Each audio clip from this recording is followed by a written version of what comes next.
மக்களுக்கு வணக்கம். இதை வந்து கண்டிப்பாக எல்லாருமே பார்க்கணும். இதுக்கு வந்து ஒரு நடவடிக்கை எடுக்கணும் தமிழக அரசும் மற்றும் மக்களும். இதுக்காக குரல் கொடுங்க. எங்களுக்கு வாழ்வாதாரம் போயிடுச்சு. இது பாருங்க, எங்களுடைய டோர் நம்பரு அரசாங்கத்தால் இது கொடுக்கப்பட்ட டோர் நம்பர். இது நாங்கள் வந்து 7 வருஷமாக இதுக்கு வந்து கண்ணாடி கட்டி வீட்டு வரி ரசீது போட்டு எல்லாமே பண்ணியிருக்கோம். நாங்கள் வந்து சிறுக சிறுக சேமித்து கொஞ்சம் கொஞ்சமாக சேமித்து அந்த பணத்தை வச்சு நாங்கள் இந்த வீடை கட்டியிருக்கோம். சுமார் 3 லட்சம் 4 லட்சம் வரைக்கும் இந்த வீட்டுக்கு செலவு பண்ணியிருக்கோம். திடீர்னு விஓ அதெல்லாம் வந்து தாசில்தார், போலீஸு, அப்புறம் வருவாய்த்துறை எல்லாருமே வந்து திடீர்னு ஒரு பெரிய முகாம் மீட்டிங்கு. திடீர்னு ஒரு நாள் முன்னெச்சரிக்கை எதுவுமே இல்லாமல், முன்னறிவிப்பு எதுவுமே இல்லாமல் இது வந்துட்டு இங்கே இடிச்சிட்டாங்க. இந்த மாதிரி இது வந்து புல்லு எங்களுக்கு வந்து வாழ்வாதாரமே போயிடுச்சு. புல்லுங்க எல்லாம் ஒரு ரூபாவும் கஷ்டப்பட்டு சம்பாதிச்சு இதை பண்ணியிருக்கோம். பாருங்கள், அங்கே 2 வீடு வச்சுருக்காங்க, இங்கே 2 வீடு பாருங்கள். அந்த இடத்துல ஒரு வீடு பாருங்கள், அங்கே அந்த இடத்துல ஒரு வீடு, அங்கே மொத்தம் 37. அங்கே பாருங்கள், அங்கே ஒரு வீடு. இவரு நம்ம வீட்டு பக்கத்தில் இருக்கிறவர், இவருடைய வீடு இடிச்சிருக்காங்க. அங்கே பாருங்கள், அங்கே ஒரு வீடு, அங்கே ஒரு குடிசை வீடு. இந்த மாதிரி நிறைய. உங்கள் வீடு இடிச்சிருக்கிறாங்களா? எல்லாம் இடிச்சிருங்க சார். எவ்வளோ நாளில் குடியிருக்கிறீங்க? நாங்கள் ஒரு வருஷம் தான் இங்கே தான் இருக்குது சார். கட்டுறது ஒரு வருஷம் தான். நாங்கள் இருக்குது 10 வருஷம் இங்கே தான் இருக்குது. நம்ம எலெக்ஷன் முன்னாடி கட்டுன்னு சொல்லியிருந்தாரு, கட்டுருந்து. இப்போ வந்து திடீர்னு வந்துட்டு தள்ளிட்டு போயிட்டாரு. எத்தனை பசங்க உங்களுக்கு? 4 பசங்க. இப்போ மழை காலம் வருது, எங்கே தங்குவீங்க? பாருங்க, புளிய மார்க்கெட்டு இங்கே இருக்கு. என்ன பண்ணுறது தெரியல. ரோட்டில் சமைக்க ரோட்டில் தான் நேற்றுலேருந்து சமைக்கிறதாக கேள்விப்பட்டோம். அடுத்தது பாருங்க, அங்கே ஒரு வீடு இடிச்சிருக்காங்க. அப்படியே வா.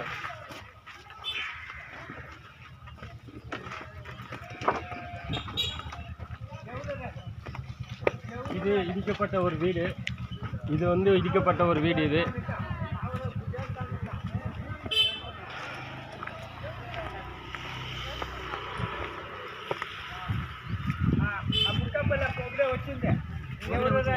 அடுத்தது இது ஒரு இடிக்கப்பட்ட வீடு.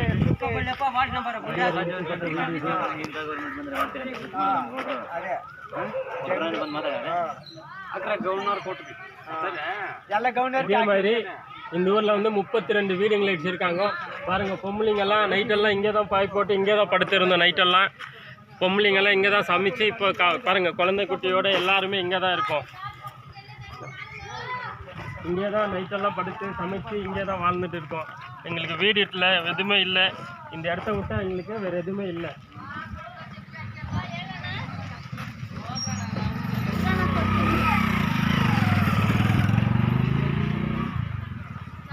ఏమీ లేదా, ఇన్నిటే పోయి వస్తాము. ఏమన్నా తీసుకొస్తాం, భీమా పిండే ఏమన్నా.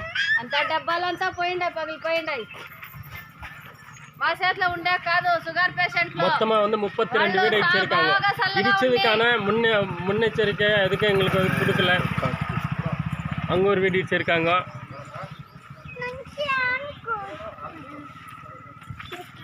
இது வந்து முழுக்க எந்த ஒரு முன்னறிவிப்பும் இல்லை. திடீரென ஒரு பேப்பர் ஒன்று எடுத்துன்னு வந்தார் விஓ பழனிவேல் என்றவர். வந்துட்டு கையெழுத்து போடுங்க. எதுக்கு நாங்கள் கையெழுத்து போடணும்னு கேட்கும்போது மீட்டிங் இருக்குது, உங்களுக்கு உங்கள் வீட்டெல்லாம் நம்பர் போட்டுருக்காங்க, அதுக்கு உங்களுக்கு பட்டா தரோம் அப்படின்ட்டு சொன்னாங்க. நாங்கள் வந்து அது படித்து பார்க்கல, ஒன்றும் இல்லை, நாங்கள் படிக்காதவங்க. உடனே நாங்கள் சைன் போட்டோம். 3:30 மணிக்கு சைன் போட்டு உடனே சொல்கிறாரு 4 மணிக்கு தாசில்தார் ஆஃபீஸ் இருக்கணும்ன்ட்டு. இங்கேருந்து தாசில்தார் ஆஃபீஸுக்கு சுமார் 13-14 கிலோமீட்ரு. எவ்வளோ தூரம் நாங்கள் அவ்வளோ இருக்கிற 20-30 நிமிஷத்தில் நாங்கள் எப்படி அவ்வளோ தூரத்தில் போயிட்டு ரீச் போயிட்டு நாங்கள் சப் கலெக்டரை பார்க்க முடியும். திடீர்னு இந்த மாதிரி சொல்லிட்டு அவர் பாட்டுக்கு அவர் கையெழுத்து வாங்கிறது முன்னாடி இதெல்லாம் உங்களுக்கு நம்பர் போட்டுக்கிறது வந்து உங்களுக்கு பட்டா கொடுக்கறதுக்கு அப்படின்னு தான் சொன்னார். அதை நம்பி நாங்கள் கையெழுத்து போட்டோம். எந்த மாதிரி நம்பர் போட்டாங்க?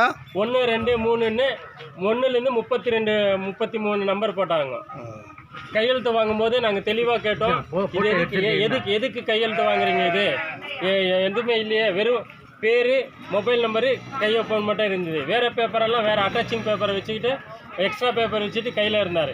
நாங்கள் பார்க்கும்போது பேர், மொபைல் நம்பரு, கையொப்பம் மட்டும்தான் இருந்தது. அதை பார்த்து நாங்கள் என்ன பண்ணோம், சரி ஏதோ நம்ம வீட்டுக்கு நம்பர் போட்டுக்கிறாங்க, பட்டா கொடுத்துடுவாங்கன்ற ஒரு நம்பிக்கையில் போட்டோம். போட்ட கையெழுத்து வாங்க 10 நிமிஷத்துல இன்னும் 1/4 மணி நேரத்தில் 15 நிமிஷம் 20 நிமிஷத்தில் வந்து ஒசூரில் சப் கலெக்டர் ஆஃபீஸில் இருக்கணும்னு சொன்னார். எங்களுக்கு அப்படியே இதாகிடுச்சு. எப்படி போக முடியும் 20 நிமிஷத்தில்? என்ன பண்ணுறீங்களோ தெரியாது, நீங்கள் எதில் வருவீங்களோ எங்களுக்கு தெரியாது, இருக்கணும்னு சொல்லியிருக்காங்க, சப் கலெக்டருடைய ஆர்டர் அப்படின்ட்டார். நாங்கள் எல்லாம் போன உடனே அங்கே வந்து யார் யார் பேர் இருக்கோ அவங்கள மட்டும் உள்ளே அலோவ் பண்ணிட்டு மற்றவங்களெல்லாம் வெளியே நிறுத்திட்டாங்க. வெளியே நிறுத்திட்டு இந்த கலெக்டர் சப் கலெக்டர் மேடமு நீங்கள்லாம் வெளியே போகணும், உங்களெல்லாம் யாரும் உள்ளே இருக்கக்கூடாது, யார் பேர் யார் இருக்கோ அவங்க மட்டும்தான் உள்ளே இருக்கணும் அந்த மாதிரி சொல்லிவிட்டு உள்ளே கூட்டின்னு போனால் ஒரு நம்ம மக்களை மிரட்டி நீங்கள் நான் உங்களுக்கு டைமே கிடையாது, எவ்வளோ சீக்கிரம் எடுக்கணுமோ அவ்வளோ சீக்கிரம் எடுத்துங்க அப்படி இப்படின்னு மிரட்டி நாங்கள்லாம் மக்கள் கேட்டுருக்காங்க ஒரு 10 நாளாவது டைம் கொடுங்க, இது 10 நாள் ஆகும், நாங்கள் எல்லாம் சாமான்கள்லாம் எடுத்துக்கிறோன்ட்டு அந்த அம்மா வந்துட்டு இல்லை நாங்கள் கொடுக்க முடியாத டைமு அப்படின்னு சொல்லிட்டு இமிடியேட்டாக அடுத்த நாள் வந்துட்டு ஒரு பெரிய படையை வந்து இந்த மாதிரி இடித்து நாசம் பண்ணிட்டு போயிட்டாங்க இந்த ஊரையே. இப்போ மழை காலத்தில் எங்கே தங்குவீங்க? எங்க இல்ல ரோட்ல தான் இருக்கணும், நைட் எல்லாம் ரோட்ல தான் குழந்தை போட்டு கொசுல தூக்கம் இல்ல, கொசோட நைட் எல்லாம் அப்படியே அழிச்சிட்டு இருந்தீங்க. சிஎம்க்கு ஏதாவது தகவல் கொடுங்க, நீங்கள் சிஎம் உங்களுக்கு நல்லது செய்வாரான்னு பார்ப்போம். தகவல் கொடுக்குற அளவுக்கு எங்களுக்கு அறிவு இல்லை, அந்த அளவுக்கு எழுத்தறிவு கிடையாது எங்களுக்கு. யாரை போய் தொடர்பு கொள்ளணும், யாரை போய் பார்க்கணுன்றதெல்லாம் எங்களுக்கு தெரியாது. இந்த வீடியோ பார்க்குறவங்க இதை தயவு செஞ்சு எல்லா இதுலேயும் பரப்புங்க, தயவு செஞ்சு வந்து எங்களை காப்பாற்றுங்க. எங்களுக்கு வந்து யாரை போய் பார்க்கணும், அவங்கள போய் பார்க்கணும், இவங்கள போய் பார்க்கணும் அது எங்களுக்கு தெரியாது. அது எங்களுக்கு தெரிஞ்சது இந்த மொபைலை வச்சுன்னு குழந்தைங்களுக்கு பால் இல்லையா சார், நாங்கள் என்னங்க சார் செய்யறது, வந்து யாரா உதவி பண்ணுங்க சார், எங்களுக்கு ஹெல்ப் பண்ணுங்க சார். என்ன சார் இது மாதிரி குழந்தைகளை வச்சுக்கிட்டு என்ன சார் செய்யுது? ஜோசப் விஜய் அவங்க முதலமைச்சர் ஆனதுக்கு அப்புறம் உங்களுக்கு நல்லது செய்வாங்கன்னு எதிர்பார்த்தீங்க, இப்போ உங்களுக்கு என்ன ஆச்சு? கண்டிப்பாக எதிர்பார்த்தோம்.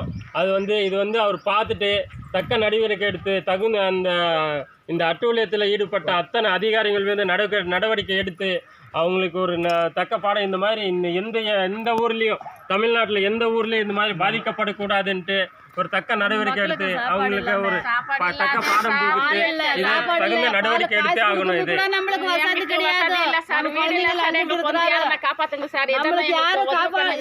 யாரும் உதவே இல்லையே. இந்த மாதிரி யாராவது ஒருத்தர் மொபைல் எடுத்துட்டோ இல்லை யாராவது ஒருத்தர் வீடியோ எடுத்துட்டோ வந்தால் உடனே நாங்கள் ஓடி ஓடி வரோம். எங்களுக்கு ஒரு பரிகாரம் கிடைக்காதா, இதனால எங்களுக்கு ஒரு இது கிடைக்காதான்ட்டு. எங்கள்கிட்ட மொபைல் வசதி அதெல்லாம் எதுவுமே கிடையாது, புரியுதுங்களா? எங்களுக்கு கரண்ட்டு கூட இந்த ஊருக்கு சரியாக கிடையாது, ஒரு சில வீடுகள் மட்டும்தான் கரண்ட் இருக்குது. இது வந்து முன்ன வந்து சில நைட்டு எங்கே தூங்குனீங்க? நேற்று 27ஆம் தேதி இடிச்சாங்க.